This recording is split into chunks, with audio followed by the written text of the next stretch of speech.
everyone. This is the first episode of the new series for the Cuesta Pride Podcast, Rights in the Americas.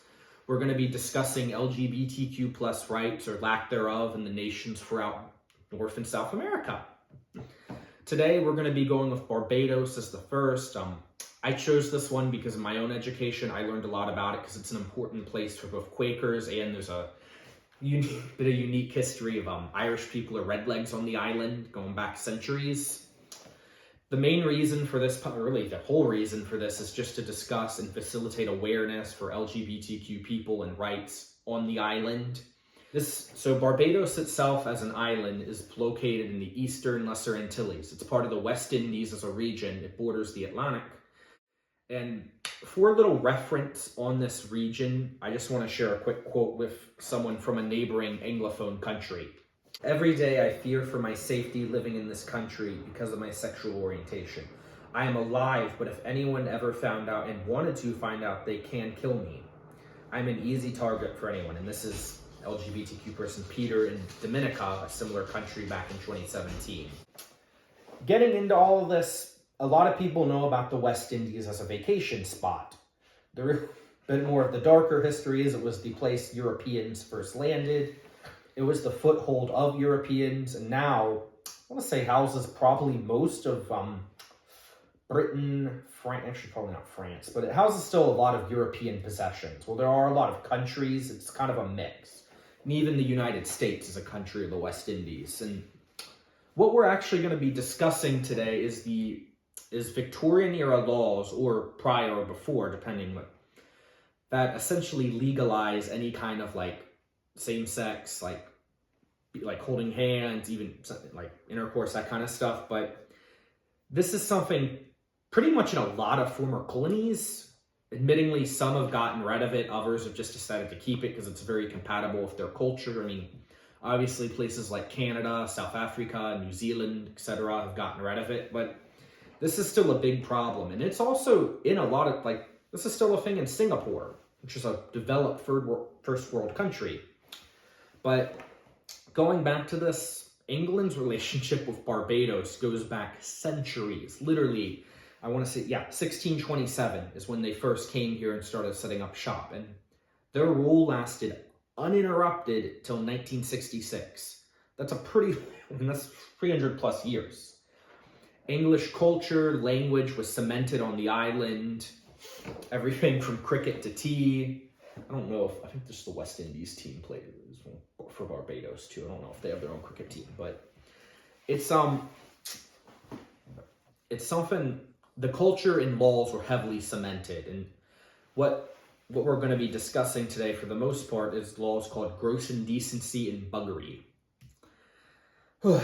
Despite this becoming a country in 1966, these are very much so still part of the laws. And admitting there's something that needs to be explained too is there is something in Barbados' constitution called a saving clause, which allows it to retain any colonial law. And some countries have gotten rid of this. I believe Trinidad and Tobago, a similar country, got rid of it. I want to say 2018 or 19.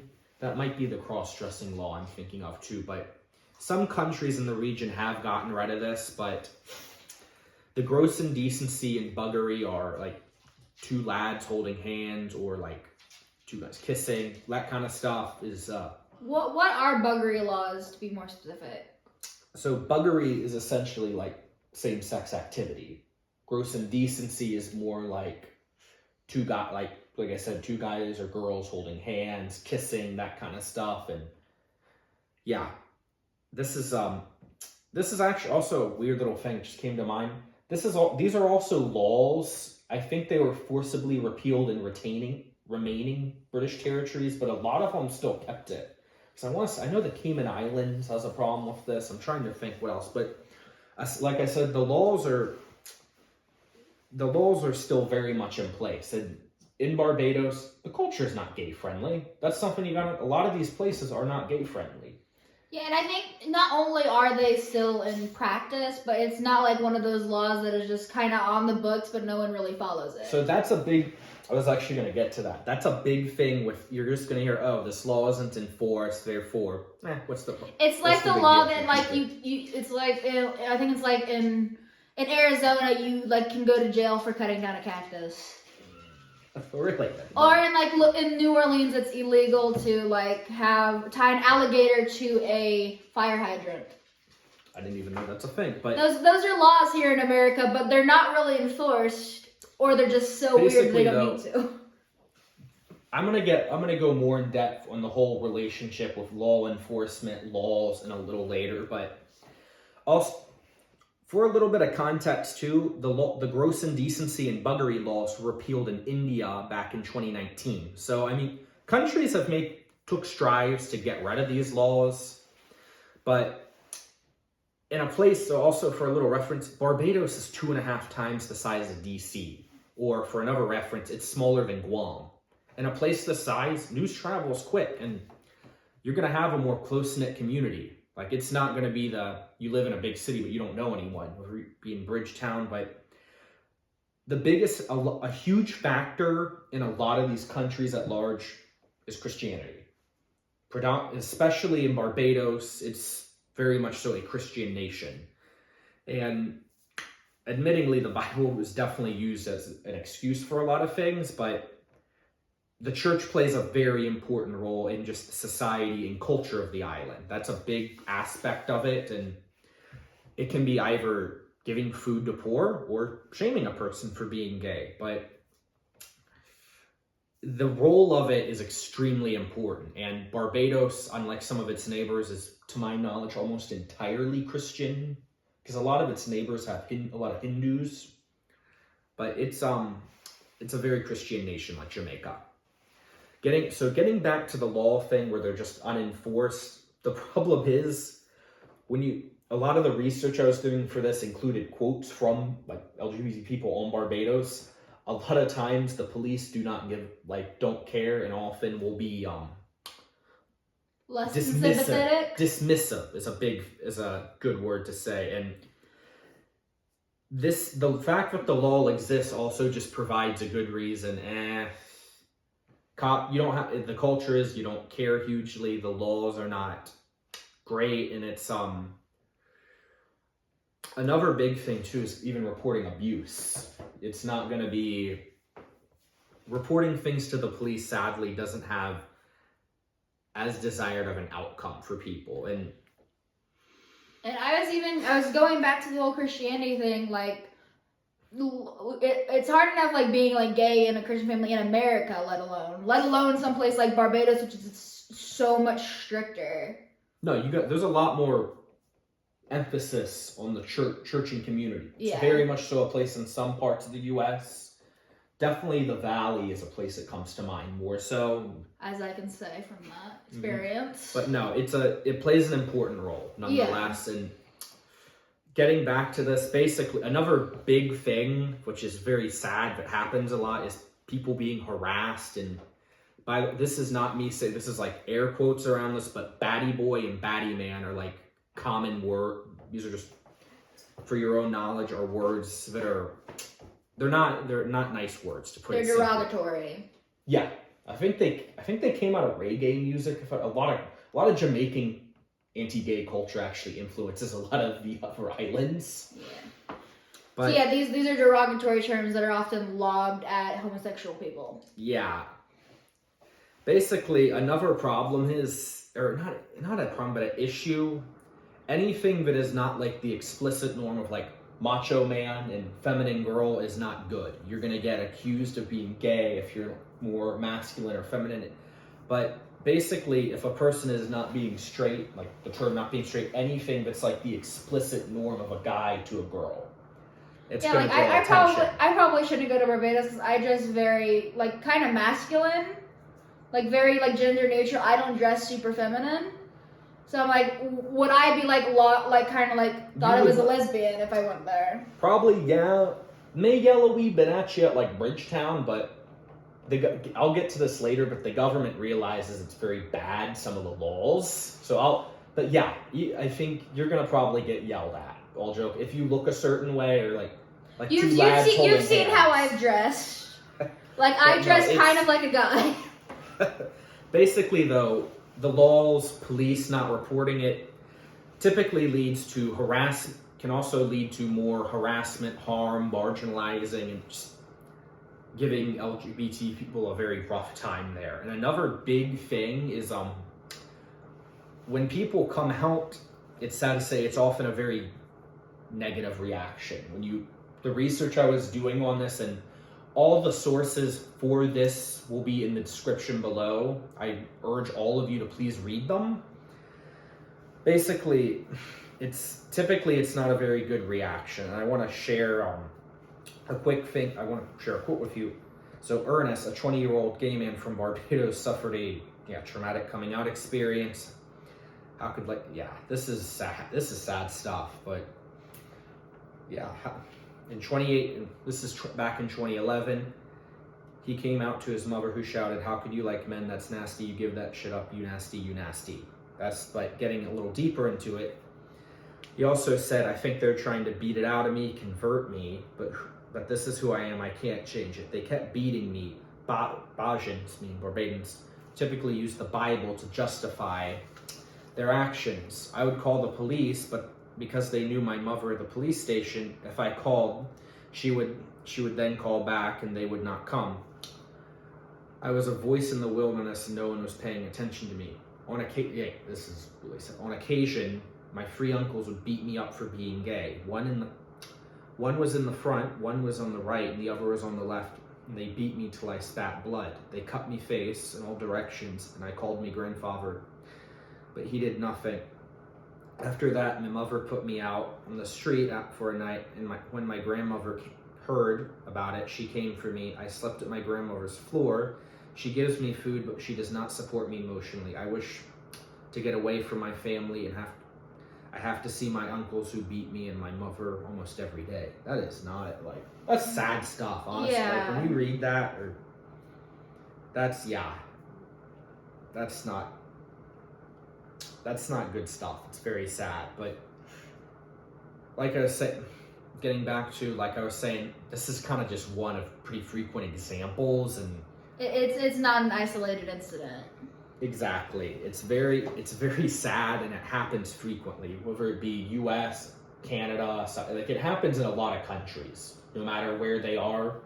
And especially common with very religious families, the whole Also, and being small, close-knit, you're with the family, it's a whole different sense. it's the feeling of these people that don't support me, that are abusing me, but I can't get away from them. Yeah, and like I was saying before, admittingly, that's another, homeless LGBT youth, I think is probably more well-known in Jamaica, because that's kind of I think isn't that called the worst place to be gay in the Americas? I believe so. It's not a good place when you look at the law, just sheerly looking at legal standpoint. But yeah, homeless youth is sadly a fairly common occurrence on Barbados. It's great. Another big thing is just bullying in schools, because basically you're not going to get any punishment if you go say, let's go beat up that baddie boy. And the problem too is a lot of the teachers, not all, but some of the teachers can be rather complacent. Some are accepting, but being in a place where you can get bullied constantly, and for the most part everyone's going to be totally okay with it, is not a good mix, and leads to a lot of people just not having a very good outlook on the world. And I mean, this is not something isolated to any one country. It happens a lot. And Barbados has, I don't believe, any anti-bullying laws on these sorts of things. Quote me, don't quote me, but I'm pretty sure on that. But the lack of any kind of compassion just can really have a horrible effect on a kid, especially when they're developing in high school, college. But another big thing too is that Barbados is a very class-based society, so if you're well off enough, you're not going to face a lot of open discrimination. U.S. is a very class-based society, so pretty much every country has class differences, whether it be Norway to Venezuela. But another thing that more richer Barbadians will do is send their LGBTQ kids to boarding schools abroad to avoid a lot of this, but it's not a good fit, and it's very depressing. And something else I also bring everyone's attention to is the graphic on the screen, just showing you the Lesser Antilles, the nations of it, and essentially the sentences for it, for gross indecency and buggery. Grenada has something a little different, but it's essentially the same law. And these are I want to say almost all Anglophone nations too. I think St. Lucia might be Francophone, but it's more. These are laws more so in the former British colonies. But looking at that, it's just throughout the region, it's not great when it comes to the laws, and it's very sad. But getting to this, there actually is some hope for change. I know this has been very depressing, but as of 2019, the government said it will have some sort of referendum on civil unions. Obviously, marriage would never fly. We're dealing with, yeah. We're like talking about basic rights here. Yeah, depends where you are. Depends what your faults are. But like I was getting back to, they are saying they're gonna have a referendum on some kind of civil unions. Obviously would not be called marriage, can't be called that. But a huge reason for actually doing this is because Barbados as a country is often blacklisted for human rights issues. So it hurts them for touring. Admittingly, tourism is a huge factor in doing this. Because I think St. Lucia, which you saw on this, even puts out that they'll take gay tourists. Because hey, it's money. And tourism, I want to say, is the biggest industry on the island. I think most of like the islands in the West Indies isn't their like biggest commodity travel, right? Other than Trinidad and Tobago, I believe like Cuba, Haiti, Dominican Republic, and U.S. like Puerto Rico aren't as much. But I believe the small, like especially the Lesser Antilles, where the graphic showed, are not. They're almost all tourism dependent. Because Trinidad and Tobago has a big petrochemical industry. But yeah, it's I mean, this is not driven by the best of intentions, but it is an opportunity nonetheless, and something. Money makes the world go around, and it can also change people's opinions. Another thing too is there actually have been some Pride events in Bridgetown, the nation's capital. Regrettably, the one that was planned got canceled with the advent of COVID-19. So the referendum and the Pride event have been put on hold indefinitely. But this actually could be a good thing, all joking aside, putting it on hold, because it does give time for human rights and other activists to promote having this actually happen, or hopefully getting rid of the buggery and gross indecency laws on the island. But there's a lot of pushback. I was doing research into this long before I even started this club, because I was keeping an eye on it. But there's definitely a lot of pushback on it from Bajans. They don't, like I was saying, the idea of not getting your country influenced by gay-friendly country is a very real thing. And places like Canada, the US, South Africa, mixed, but you get the point. Mm-hmm. But there actually is hope that change could occur. I think, one statistic I looked at, less people have negative views on homosexuals than they used to, like a decade ago in the country. But there is actually hope for change. I know this was somewhat depressing, but it's an important issue to talk about, and hopefully some of these laws will be repealed. Hey, hopefully civil unions actually occur on the island, but for now, that's it. All right. Thank you for watching the Cuesta Pride Podcast. Check out our sources in the description. Yes. Box below, and like and share this with your friends. Thank you. All right.